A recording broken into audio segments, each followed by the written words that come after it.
मेवाड़ के राणा रतन सिंह ने अपनी पत्नी रानी पद्मिनी का चेहरा दिल्ली के सुल्तान अलाउद्दीन खिलजी को पानी और कांच में दिखाया, लेकिन हिंदुस्तान का साइंस कहता है कांच का आविष्कार 1535 में हुआ और रानी ने जौहर 1303 में किया।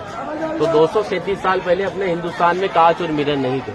और अलाउद्दीन खिलजी के साथ में पर्सनल राइटर आया था जिसका नाम था अमीर खुसरो, जिसने उस समय किताब लिखी थी तारीख अलाई। उसने लिखा था कि मेवाड़ की महिलाओं ने अपने सतीत्व धर्म के खातिर जौहर किया और राजपूत कभी भी कॉम्प्रोमाइज करना नहीं चाहते थे। चित्तौड़ के ऊपर युद्ध होने का सबसे बड़ा रीजन था व्यापार, क्योंकि हिंदुस्तान में कभी भी कोई भी मुस्लिम कम्युनिटी पहले नहीं था। ये सभी जो आते थे अफगानिस्तान तुर्किस्तान से आते थे, और आते कहाँ थे तो समुद्र के पास में आते थे, क्योंकि प्लेन तो थे नहीं ना। तो इधर नजदीक पड़ता है गुजरात और ये जाते थे दिल्ली, तो इधर पड़ता है दिल्ली, उनको क्रॉस करना पड़ता था ये मेवाड़। अच्छा, इधर गुजरात इधर दिल्ली बीच में राजस्थान, तो इसको क्रॉस करना पड़ता था ये मेवाड़। तो यहाँ के राजपूत उनसे टैक्स वसूलते थे।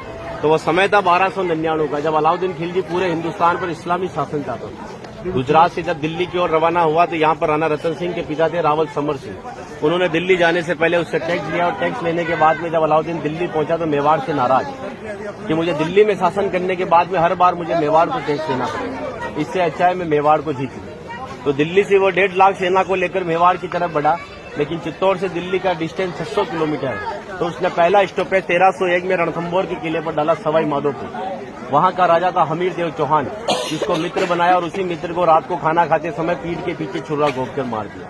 उनकी पत्नी थी रंग देवी। हिंदू धर्म के अंदर रात में चिताएं नहीं जलती है, तो वहां की महिलाओं ने पानी में कूदकर जल जौहर कर लिया, बच्चियों ने, सभी ने। लेकिन सुबह यह हुआ कि डेड बॉडियां तैर कर ऊपर आई, तो आक्रांताओं ने डेड बॉडियों को निकालकर महिलाओं की बॉडी और बच्चों के साथ में रेप करके उनके बॉडी पार्ट्स को काटकर नग्न अवस्था में रणथंभौर के किले के बाहर लटका दिया, ताकि यह संदेश चित्तौड़ पहुंच जाए और चित्तौड़ की रानी पद्मिनी किले को छोड़कर दूर चली जाए। 1303 में जब अलाउद्दीन चित्तौड़ पहुंचा तो किले के ऊपर आने के लिए उसको 7 गेट क्रॉस करना था, तो इम्पॉसिबल था। तो उसने 1.5 लाख सेना को किले के चारों तरफ फैलाया।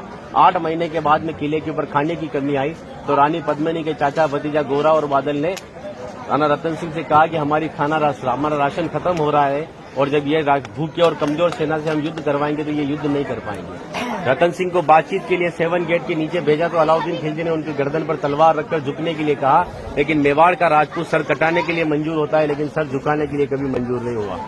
राणा रतन सिंह को धोखे से बंदी बनाया और रानी पद्मिनी को संदेश भेजा कि आप हमारे एजेंडा स्वीकार करो, हम दिल्ली चलेंगे।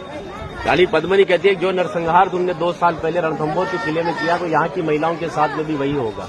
इस वजह से जहाँ मैं जाऊंगी वहाँ ये वीरांगनाएं चलेगी। 2 महीने का समय लिया। अलाउद्दीन खिलजी ने 700 डोलियां किले की ओर भेजी, लेकिन रानी पद्मिनी को पता था कि मेवाड़ में घूंघट सिस्टम है, तो हर एक सोल्जर को लेडीज पोशाक पहनाकर तलवार और भालों के साथ में उस पालकी में बिठा दिया, और रानी पद्मिनी की पालकी में भतीजे बादल को रानी पद्मिनी की वेशभूषा पहनाई, और 700 पालकी को एक कमांडर बनाया चाचा जी गोरा को। गोरा जब पालके लेकर 7 गेट के नीचे गया तो अलाउद्दीन खिलजी से कहा कि रानी पद्मिनी दिल्ली जाने के लिए तैयार है, लेकिन जाने से पहले अंतिम बार अपने पति से देखना चाहती है। इस जगह रतन सिंह को बंदी बनाकर रखा गया। जब वो पालकी वहां गई और रतन सिंह जी ने जब घूंघट हटाया, तो घूंघट के पीछे का जो चेहरा था वो भतीजे बादल का था, और बादल कहता है कि महाराज हम 20,000 है और ये 1.5 लाख है, एक राजा अगर नहीं रहेगा हमारे साथ में तो हमारी सेना का मनोबल कमजोर रहेगा। इसी वजह से राणा रतन सिंह को पालकी में बिठाकर किले के ऊपर भेजा। जब रतन सिंह जी किले के ऊपर आए तो किले के ऊपर आने के बाद में उनकी जय जयकार में हर हर महादेव और जय भवानी के नारों से किला गूंजने लगा। अकबर कहता है कि 8 महीने से तो किले से बच्चे की रोने की आवाज नहीं आई, लेकिन 700 पालकियां जब किले के नीचे आए तो किले से जय जयकार हुआ है, मतलब हमारे साथ में धोखा हुआ है। हर एक राजपूत कटने के पक्ष में था, लेकिन झुकने के पक्ष में नहीं था। 20,000 राजपूत युद्ध में गया और अलाउद्दीन खिलजी की 1,25,000 सेना को मार दिया। बचे हुए दुश्मन जब किले के ऊपर आए तो महिलाओं ने अपने सतीत्व धर्म के खातिर हिंदुस्तान का सबसे पहला और बड़ा जौहर 16,000 महिलाओं के साथ में जिंदा आग में जलकर किया। यहाँ पर भी रानी पद्मिनी के महल में कांच लगाए गए थे। वो कांच लगाए थे पंडित जवाहरलाल नेहरू ने, क्योंकि एक पद्मावत पिक्चर के एक राइटर मलिक मोहम्मद जायसी की किताब को प्रमोट करने के लिए जवाहरलाल नेहरू जी ने उस किताब को आगे बढ़वा दिया। ये रानी को आईने में दिखाया, लेकिन हिंदुस्तान के इतिहास में कभी मेवाड़ गुलाम भी नहीं बना, तो आईने में किसको दिखाया? और एक राजपूत अगर अपनी पत्नी का चेहरा हजारों को दिखाता फिर तो वो राजपूत कहलाने का हकदार भी नहीं।